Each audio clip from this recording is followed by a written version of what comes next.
Kat Timpf, we are the Fox News specialists.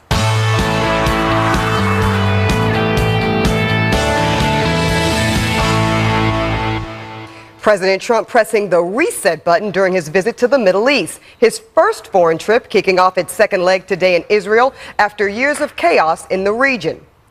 President Trump is striking a powerful note of hope. You have a great opportunity right now. There's a great feeling for peace throughout the Middle East. I think people have just had enough. They've had enough of the bloodshed and the killing, and I think you're going to see things starting to happen. That sentiment is being echoed by Israeli Prime Minister Benjamin Netanyahu during a joint statement with the president.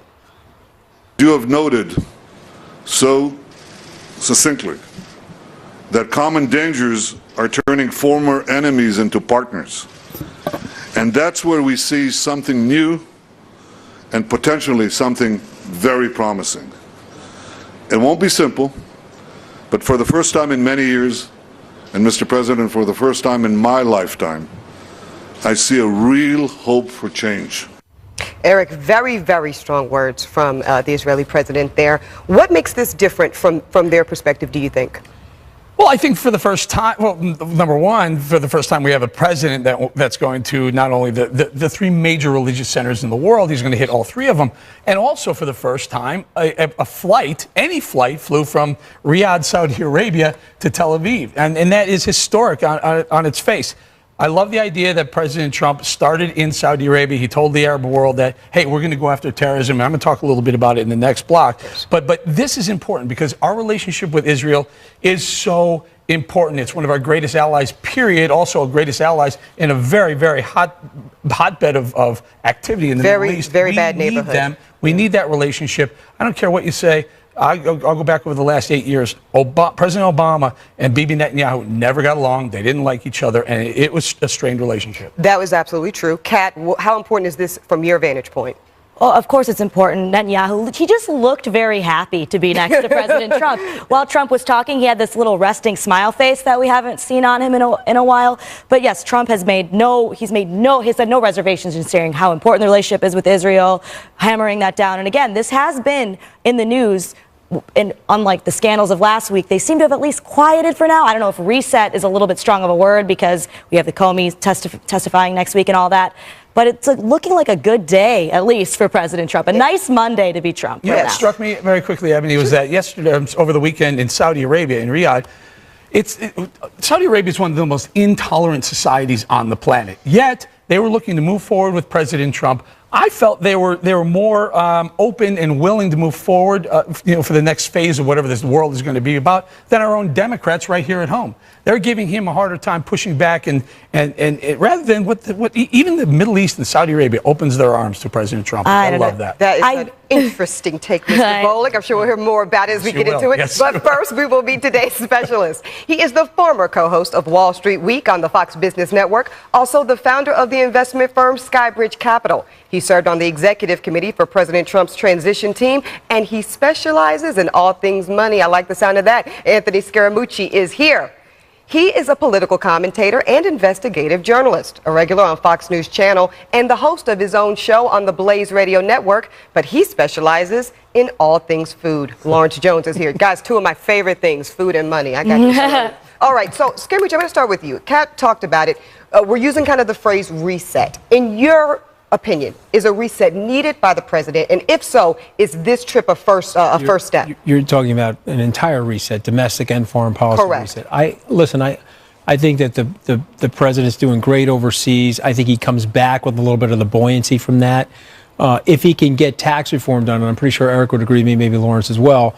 I mean, all four of you for that matter. If you can get tax reform done, then you're really on the boat. I'm just talking about him and I go back into the Wall Street world and the money world, but that's the critical component of this thing right now. And so I know Vice President Pence is up there talking.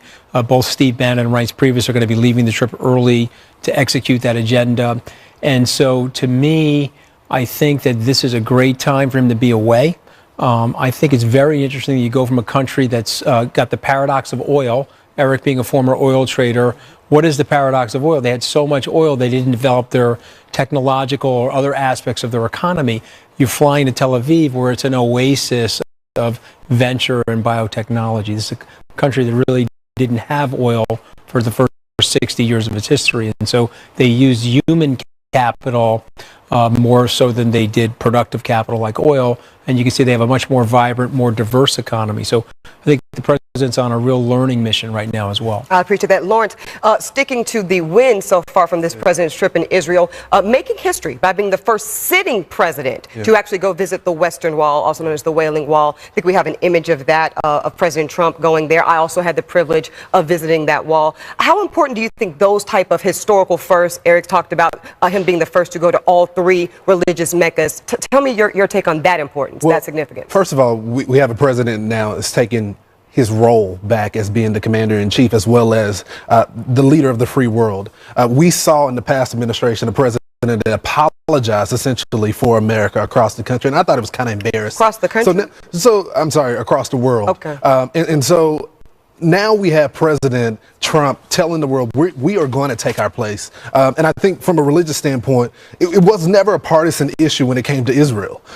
Democrats and Republican presidents supported Israel. And now we have this President Obama back in the day that didn't have quite the relationship with Bibi. Now we have President Trump taking his place back in, saying America is behind you, we will support you, and now going to that wall. Well, let's call it what it is, Lawrence. Right. It wasn't just not quite that relationship. President Obama lobbied to get rid of Bibi Netanyahu as the leader of Israel. And you're referring to the campaign. Not only the campaign when he was reelected as Prime Minister of Israel, when he did come over, when Bibi Netanyahu came over to address Congress, President Obama said he's not going to meet with them. Right. I mean, those were big words. Considering Israel is our most trusted ally. And so right now what we see is this president extending his hand, making it known to the world that we will support Israel. Kat, I'm going to let you get in here, but first I want to say, I hear what you two gentlemen are saying, and factually, you're absolutely accurate. Bad blood between Obama and Netanyahu. But from my friends in Israel, Netanyahu, in and of himself, is not the end-all, be-all when it comes to Israel in its totality. So there's still some discontent among even the Israeli people around his leadership. But Kat, your take on all of these big-picture items. Wait. Can I ask you? Go ahead. Go ahead. So when President Obama said we want to go back to 1967 lines, do you think the people of Israel, forget Obama, forget Netanyahu, do you think the people of Israel said that's a good idea? I think right-wingers absolutely did not. No, and I'm not saying that Obama has. I'm blind. Yeah. Agreed. Issue. Yes. I think pretty much you had Alan Dershowitz, the Harvard professor, saying that he was upset with the president who once advised the president on Israel. And so this is not a partisan issue. I think it's pretty much universal that the president didn't have a good relationship with Bibi. But that's different than a good relationship with Israel. Right. No, that's what I'm going to push back on you, Lawrence. And in general, Israel is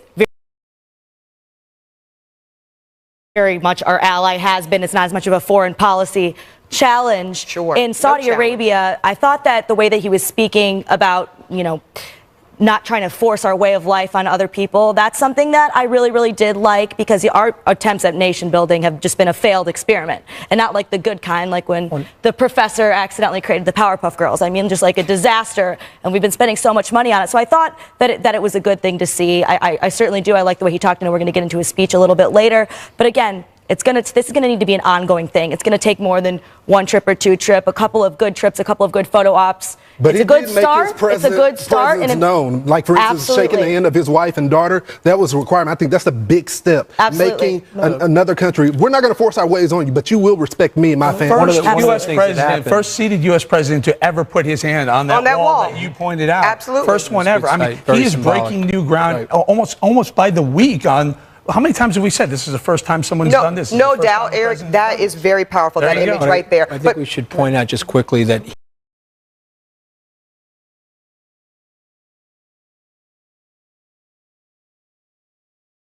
he is moving the influence back to the Sunni Israeli influence away from the Shia influence. Because if you look at the Iranian deal, you were switching back to very meaningful. So President Trump also addressing last week the report that he discussed classified information with Russian officials about an ISIS plot to blow up jetliners, the source of which is now thought to have come from Israeli intelligence. Just so you understand, we're all saying I did. So you had another story wrong. Never mentioned the word Israel. Okay, smile Eric I'm Bolling. looking at talking about. Look at that. Let me go here, Eric Bolling. So he says very plainly, I did not mention the word Israel. But isn't that different than saying I did not offer up intelligence that was provided by Israel? Isn't that a different statement? Of course, it's a different statement, but neither one of them are relevant. And the whole point Not was relevant? no. What Tell me why. Because they're alleging that this leak alleged President Trump did with Russian Foreign Minister Lavrov is that he told them about the ISIS was going to start using or looking to use laptops as a form of explosive device on airliners. We had been talking about it for 3 days prior to that. So whatever he quote unquote leaked to Lavrov was already in the public domain. So whether or not that original intelligence came from Israel or not is irrelevant. It was publicly known by everyone, including we probably reported it on here as well. But the Israelis, in the aftermath of that, now the left is saying, oh my God, can you believe he just probably blew up a good relationship with whoever provided the intelligence? The Israeli says, yeah, it was us. And guess what? We're still good with you. So guess what? I actually don't agree to the description that they blew up a very important critical relationship with Israel. But I do think that there has been concern in general around intelligence sharing. Kat, do you think that it all is damaging or at least concerning? I think that we'll have to wait and see what we find out from the investigations. I think that he's generally, other than that comment, kind of stayed away from that, and that has been a smart thing, and the reception has been positive. Although I do think we need to be very careful in terms of Saudi Arabia. People are talking about how wonderful the reception was in Saudi Arabia. You do need to remember that protesting is illegal in Saudi Arabia, so there could have been people who maybe did not like President Trump, had a strong dislike for President Trump, but ultimately decided they would have a stronger dislike for having no head. So they ultimately decided not to go around the protesting world route. Leaders showed up, and I'm going to talk about it in the B block in the monologue, but world leaders from throughout the Arab world, not just our U.S. allies, but throughout the Arab world, showed up for that very important foreign policy. And that's great. They didn't have to. That's great, but that's absolutely great with people like Wilbur Ross saying it's great that there was no protests. Like, well, let's look at this a little bit more. They really aren't allowed to if they want heads, which I think most people do. Yeah, so Scaramucci, I want to talk about a last point, again, sticking with the positives that we've seen so far from Israel. The White House, whitehouse.gov, put up on their website, Jerusalem, Israel. And it's an acknowledgement of Jerusalem being the capital of Israel. We haven't seen that before, and we know, there it is right there on the screen. We know that that's the goal of Israel, of course, but we also know it's a huge point of contention. It is very much in negotiation who Jerusalem belongs to. From your view, is this a diplomatic statement of this Trump administration, or was it not thought out? No, I think it was well thought out, and I also think it's a positive. You have to remember he's also visiting Abbas. He's going to Bethlehem to do that. And so I think he's recognizing, and he's one of the guys that can actually pull off a deal like this. He's recognizing that Netanyahu will have to give a little. He'll have to move Abbas, and it'll be an interesting thing to happen here. My prediction is if a deal happens, it will be because Abbas is stronger than we think he is as it relates to the terrorist centers that are in the Palestinian Authority. Because if he's got the political influence, he'll cut the deal with President Trump. He'll recognize that some solution that has Trump in it will be way better than, a potential future leader. So it'll be very telling. If you can't get a deal done, it means that the terrorist centers inside the Palestinian Authority have way more power than Abbas wants them to have. Lawrence, your takes on Trump's ability to, I think he's calling it the ultimate deal. We know Clinton has tried this. We know Bush has tried this. We know John Kerry and the Obama administration tried this. Everyone has failed. Talks broke down in 2014. They have yet to resume. Your take on why President Trump is best positioned to make it happen? Well, I think the president is not afraid of doing this.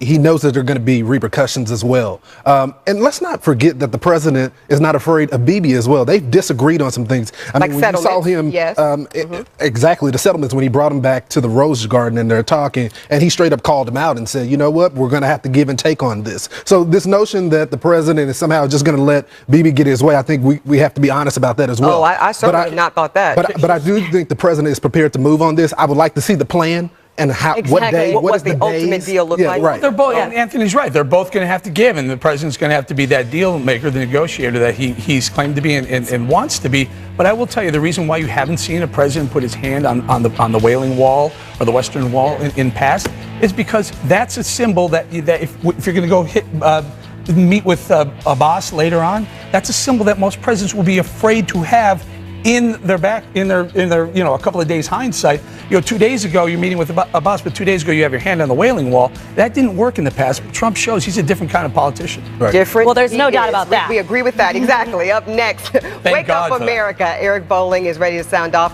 on President Trump's landmark speech on stopping terror. Stay with us. Specialist, time to wake up, America. For the first time in over 8 years, an American president talked tough on radical Islam, and he did it in the heart of the Islamic world. President Trump delivered his first major foreign policy speech yesterday in Riyadh, Saudi Arabia, in front of dozens of leaders of the Arab world. It was a landmark speech breaking new ground by aggressively pushing Muslim countries to fight harder in the allied war on global terror. The president held back nothing and at times called out the Arabs for looking the other way on radicalism. Trump put terrorism networks on notice. ISIS, Hezbollah, Al-Qaeda, and the Taliban were after you, all of us, and you can't hide. I felt a strong sense of pride overcome me. Finally, we have a president who isn't afraid to call out terror with a megaphone, a far cry from the soft-talking terror weakling President Barack Obama was, who'd rather hand Iran billions of dollars to use against us than crush their murderous ways.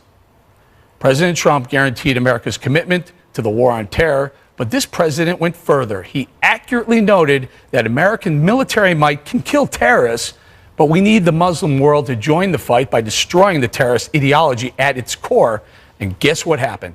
The Arab world agreed with President Trump. Turns out the leaders from Saudi Arabia, Egypt, Jordan, and the United Arab Emirates, and more, agree that terror is an existential threat to peace-loving Muslims as well as Christians and Jews alike.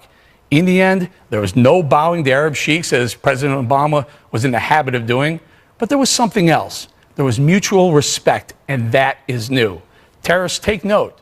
There's a new American commander-in-chief. This one has the support of the Arab countries, so in essence, you're surrounded, hands up or we shoot. There's something else to consider, terrorists. For the first time in a very long time, American resolve is back, and that is something you don't want to mess with. It won't end well for you. Ebony, I'm going to throw one more thing at you, one thing lost in some of the translation over that big speech, foreign policy speech. Sure. I was proud. I loved seeing an American president stand with the Arab countries saying, we're going after you, ISIS, Hezbollah, Iran, all of you. I was proud too. The only difference was it wasn't the first time for me in the past 8 years that I've been proud of that. But yes, I'm not even going to sit here and go back and forth. We could go Obama, Trump. In this moment, this is what's important. President Trump is saying the words. This is what I liked that I heard to Kat's point earlier. He is speaking to moderate Muslims. He's saying, you know what? We actually cannot do this successfully without you. We need you on board. He's calling it out both ideologically as well as on the ground. And that's absolutely necessary. So I was also pleased. Now, can I throw something at you, Kat? Even if you didn't like what he was talking about on the foreign policy stage, he also inked a deal for $350 billion, bringing that money back here to the United States, creating jobs. Look, I liked the speech. I thought it was a good speech, but I thought that your take on it was interesting because what I liked about it, it was actually a little more toned down than past President Trump. And I guess that's another reason why Trump's so successful with his base, because I haven't heard anyone saying, okay, he didn't say radical Islamic terrorism. Even, you're obviously a huge Trump guy, and you're saying your very powerful speech. That didn't bother you at all. People aren't bothered by that. Again, it was good, and I don't think it's a difference between candidate Trump and President Trump, because this is the same Trump that we saw when he was a candidate, when he went to Mexico, being in another country, being a little bit more respectful. And they should be different. Absolutely. I think presidents and candidates get criticized for that all the time. I liked the speech. I'm saying that I absolutely liked it. I liked the message. I liked the way that he was talking about calling out terror. He absolutely was calling out terror, saying that we need to unite and do something. But the huge thing on his campaign was saying radical Islamic terrorism. Well, and a lot of his supporters, that was a huge thing. And now it's not even really being mentioned. He has said it as president, but he didn't say it there because H.R. McMaster, Anthony, you can chime in on this. McMaster said, just take that line out, tone it down just a touch so you can captivate that audience of Arab leaders. Well, there's a very famous thing in history where Mr. Gorbachev tear down the wall, the State Department, the embassy, the ambassador, all tried to take it out of Reagan's speech. He said, no, I'm good with it. It's been one of the most famous foreign policy statements ever. And so I admire the president's fortitude in not doing that. There is a problem going on in Saudi Arabia that we have to address, though. It's these madrasas. So the Wahhabists that run the more fundamental sect of the Islamic religion are teaching hate, teaching terror, teaching to hate America. And so what I'm wondering is, in the private meetings with the kingdom, what was the president saying? How are we going to dial back the money that's going into the madrasas to actually feed people that are unemployed in Saudi, 35% unemployment rate for youth under 25, to teach them how to hate America. We've got to get that to stop, as well as get the top line symbolism. Let me bring in, I'm sorry, Lawrence. And Lawrence, even the New York Times said they liked that first foreign policy speech that he delivered in Riyadh. Well, how do you hate it? I mean, the president They find a way. went straight into the country and gave him the business, I think. Now, Cap may say it was a little bit moderate, but I saw the president saying, we're giving you these weapons. We may be cutting a deal with you, but as a result, we want you to fight with us. You are to take the lead. And I think that's something we didn't really see in the past administration, that, you know, America had to come and we have to be the leader of it. We're giving you the resources. So that is no longer an excuse. He called the other Arab leaders out and said, look, with Iran, with regard to Iran, they're the major sponsor of terror, financer of terror around the world. Right. You need to reevaluate your relationship with them. I would say, even though he didn't say radical Islamic terror, it was still the most stern, forceful, powerful foreign policy speech of any president. Again, I love the speech. I thought the tone was perfect. Going back to the minute George Bush, on the heels of 9/11, said, hey, terrorists, we hear you, all these people hear you, we're going to go get you. Yeah, but it was only a big deal with President Obama because he would not say it. This president has said it before. People know where President Trump stand on terrorism as well as radical Islam. When we saw President Obama and Hillary Clinton back in the day, when they were in the administration, they played around with the term. They were afraid of offending people, and they wanted Lawrence, to take I don't think this that's fair. approach. Lawrence, I'm gonna stop you. I don't think that's fair to say that they were afraid of offending people. Oh, they said I think that was. They admitted that much. They admitted that they were afraid of offending people. They didn't want to stoke Islamophobia. They Exactly. They didn't want to stoke Exactly. Islamophobia, but I don't think they were afraid of offending terrorists. Excuse me. Let me be precise. They talk? No, not terrorists. No, moderate, actual Islam. One of the Eric, nobody's afraid of offending terrorists. Nobody's afraid of offending One of the reasons President Obama wanted to close Gitmo is because he thought it was going to be a recruiting tool. And he thought saying radical Islamic terrorist was a recruiting tool for terrorists. And my point is, who cares if it is? Because he thought it would But people, that's wanting to worries about recruiting terrorists, though. That's not worries about offending terrorists. Nobody is worried about offending terrorists. Well, you're splitting a hair right now. You're splitting it. Absolutely not. Recruiting, concerns about recruiting versus offending. Those are different words. It's not a hair, it's a different word. She has a question. Eric, do you think he left it out because he knows that secular Muslims don't like it? And he's in a Muslim country with the Gulf Arab states around. Yeah, I thought it was appropriate. I agree with it. Sure. So he delivered one of the most powerful speeches with the most impact and with the most material changes that could go forward, and left one line out, and the left is going, "Oh my God!" No, I said I liked it. I might not be the left, but I'm fine with it. I think that's a sign of his Just common noticed the sense. difference. Hang in there right there, Anthony. Michael Flynn invoking the Fifth Amendment and declining to comply with a Senate subpoena over the Russian investigation. But is it to protect himself against the left-wing mob out to get him? We're coming right back. Invoking the Fifth Amendment and declining a Senate Intelligence Committee subpoena for documents over its Russia investigation.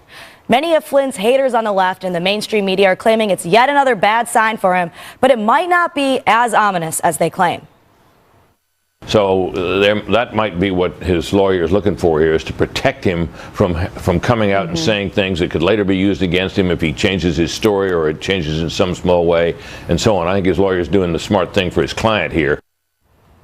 Yeah, so there's been two camps for this, really. Some people are saying any good lawyer would tell him, plead the Fifth. Other people are saying that, Ebony, I want to go to you to this. Other people are saying that with the Fifth Amendment, we're talking about documents. It's different because it's statements that are made in the past. Some even going so far as to say that he could get in trouble for contempt for not complying. Okay, so I think it's a bit of an overreaction because we've been here before, which I'll get to. So technically, yes, Kat, he could get in trouble. 2 U.S. Code Section 192 says that when you withhold or you refuse to testify or give docs, that's a misdemeanor, punishable by like a small fine or up to a year in jail. But it never gets that far. That's the truth, right? We saw this with Eric Holder in 2012. House decided to hold him in contempt. Judge ended up saying that he wouldn't do that, but did compel him to turn over the docs. Also, Lois Lerner with the IRS thing, same thing. So ultimately, of course, he should plead the Fifth. If he's my client, I'm going to tell him to do that all day long. And I don't really think there's much there. You know what's interesting? So the Democrats all push for this special counsel investigation to happen. Yes. And this is the fallout from a special counsel investigation, because now you've just deemed 2 Senate investigations, 2 House investigations, and a Department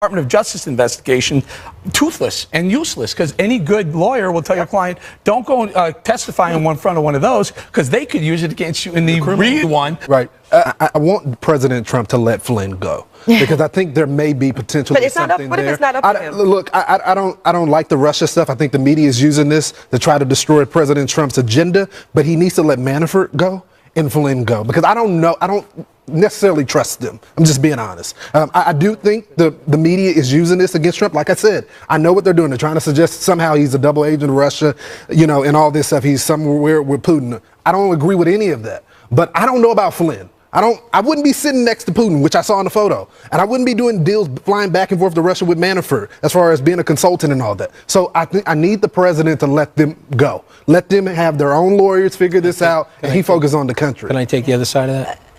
With all respect to Lawrence, but I know both of those guys. I worked very closely with both of them throughout the campaign. As it relates to Manafort, I'll stay on public record. I actually believe him. I don't think he did anything wrong in his lobbying practice, and it's been tainted through the prism of the mainstream media. Yeah. As it relates to General Flynn, I've never met a more patriotic or more honorable person. And what I love about President Trump, he's a no soldier left behind sort of commander-in-chief.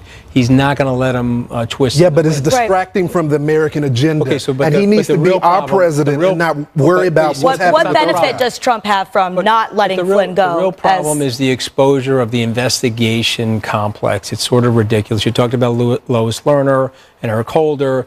Now we got Flynn and Manafort. There'll be another president someday, 2024, 2028. Guess what will happen? But the investigation is into the campaign and not to Donald Trump. And Donald Trump continues to say it's not me and still defend those guys. The best thing that Washington, D.C. does is investigations. That's it. I'm not agreeing with the investigation, but I'm saying the president, if he wants to separate himself and focus on his agenda, then he needs to let them go. Let them fight their own case. That's not his job. If I was the president's strategist, I'd offer the following advice. Stay loyal to your friends who have been honorable and hardworking for you. You don't know what dirty laundry your friends have, though. Donald Trump does not know that. It goes beyond Russia, too. What about Turkey? I think he has a very good sense of judgment. I think he's got very good intuition. And so I hear you on Turkey, but Flynn is a very honorable guy. The president loves the guy. I'm not disputing that. I bet you the president, and sometimes, even though he likes H.R. McMaster, I bet sometimes he says, geez, I probably shouldn't have fired the guy. But wouldn't he maybe have fewer problems, though, at least for himself politically, if he would distance himself a little bit? Wait, guys,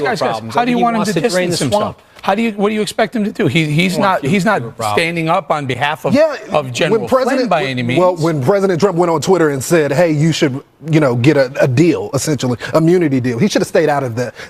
We need our president to focus on his agenda. This sideshow is a distraction. And you can't say on one hand, hey, I have nothing to do with this. It's just a campaign, and still defend those guys. Let those guys fight their own battles. You got to stop the unnecessary investigations. This is what the investigation is not going away. I hate it, but it's not going away. So the best way to do. We have to start shaming these congressmen and go over the top to the American people and say, look at this nonsense. They have 25 investigations a year. Well, Mueller's there now. Never go anywhere. Mueller's there now. It's not going away. It's happening.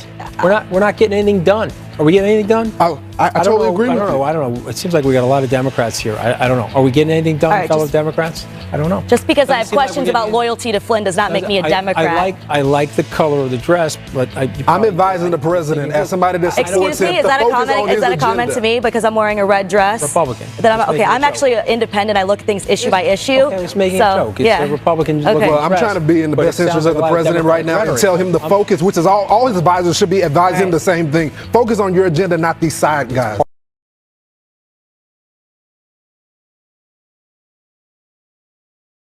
Part of the agenda. All right. Well, Americans' view of the country's moral values tumbles to the lowest level in years. What's fueling that decline? Right after this.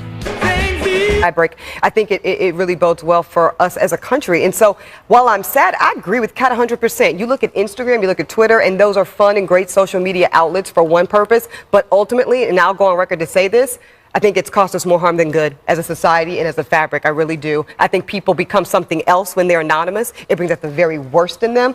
And I cannot say I'm surprised, Eric. Anthony, I go over to St. Patrick's Cathedral every single day of the week, every weekday. I light candles. I tell people that, they're like, really, you do that? And it's not many people that do. And other people say, and you talk about it on TV as well. What are we doing wrong as a society? Well, listen, I do it too, and my parents go to church every Sunday. I should be going more. So I still believe in the Catholic Church and have a lot of faith, but I think what Kat is saying is 100% correct. People are doing evil things with the specter and face of anonymity, and I think this is very dangerous in society. My daughter's had death threats because I was involved with the Trump campaign. I've had to get the FBI out involved in this thing and literally knocking on people's doors and saying, hey, are you serious about these death threats that you're posting anonymously on Twitter? So to me, I find the thing completely reprehensible, but I don't see how we're going back. The genie is out of the bottle. And so maybe some of the things that the First Lady's talking about as it relates to cyberbullying, maybe there can be some things put in place, but I doubt it, Eric. I think you and I are stuck at St. Patrick's praying that this nonsense will stop. Yeah. Lawrence, what do you think this is? I know you work with Glenn Beck, who's a devout religious person. What is the reason for the moral slide decay in America? Well, I think the church is definitely losing its place in society. It's been shunned. If you're a person of religion, you're not necessarily accepted because there's not a right and wrong now. I think it's a matter of going with the moment and doing what you feel. There used to be a time in government even where religion had a place in government. And right now you're being shunned. And I think that's partly the blame for the churches as well. Some of them are more concerned about their 501c3 status than taking a stance on issues. And I've advocated for churches, get rid of the status and do what you feel is right. Well, I think that there's religion and morality are different things. You can be a moral person, you don't have to be a religious person. It doesn't have all to do with the church. And I'm not saying it has all to do with religion, but I am saying that at one point in this country, religion had a place, and it was very influential. And I'm going to agree with you. Kat, you're right. The two aren't necessarily mutually exclusive, but certainly religion teaches you to have a more powerful moral fiber. There's other ways you can learn that too. Absolutely. I'm not saying it's exclusive to religion, but yeah, absolutely. So no, I agree with that. I was going to say final thought. For some of us, it can be a good foundation for that. And look, generationally, who are we kidding? That's a big thing too. And I say that as a millennial. We've got to get back to it. And my fellow millennials, whether it's through religion or through another means, morals and values have to mean something. All right, we're going to have to leave it right there. Snotty college kids at Notre Dame showcasing the left's utter intolerance for free speech during a commencement address by Vice President Pence when we return.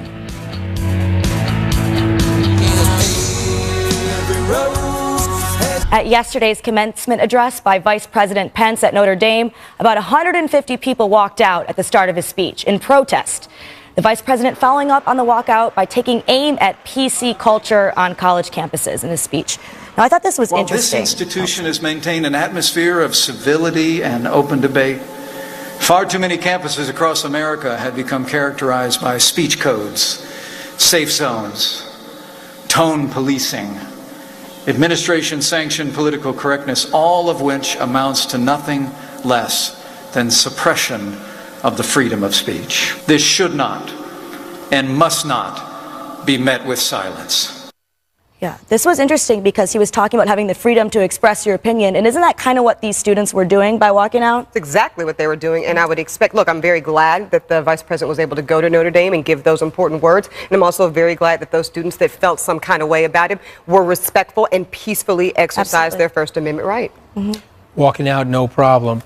Kicking the speaker off of the stage like they did to Ray Kelly at Brown University, unforgivable. Exactly, yeah. He was allowed to still speak. Look, I was disappointed. I mean, I watched President Trump give that. In fact, this speech, Fox carried it right after, and I happened to be running at the time.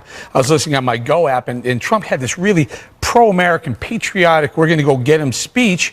And then they follow up. We took this speech by Mike Pence live, and I saw this, and I was like, you know, I come from the Midwest. Mike Pence was governor of Indiana. Notre Dame is a Catholic university. Yes, they have the right to get up and walk out, but I was just disgusted that these kids did it when such an important day. And if I was a parent of one of those kids, I would have grabbed them and said, what the heck are you doing? That was my issue as well, Eric. I don't think these kids should be punished. I think it's definitely their right, but it goes to respect. The fact that they did that in front of their parents and loved ones, there's a lot of people that I don't like, that I listen to them speak, because it's respect. Don't show up to the commitment. Thank you, Lawrence. But what if you want to send a political message that says, I disagree with you on a policy or another issue? I think it's respect for the office, okay? And I don't think we have respect for the vice presidency, for the presidency, and other offices. They didn't have respect for the university and those parents dropped. I'm sure they dropped hundreds of I go thousands of after- bucks yeah. getting those kids that I education go at after that university. Obama all the time, but I've sat right there. I set my tail there because he's the president of the United States.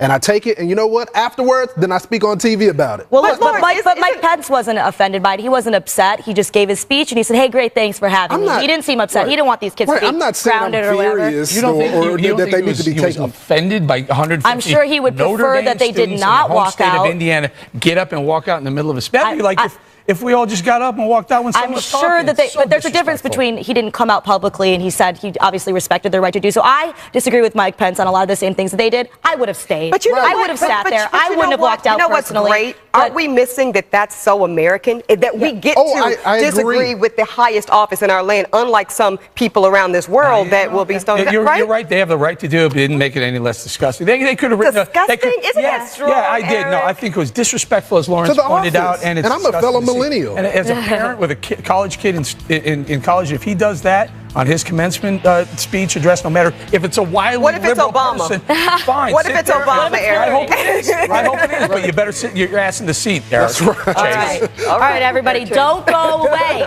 We circle back with our specialist Lawrence Jones and Anthony Scaramucci right after this.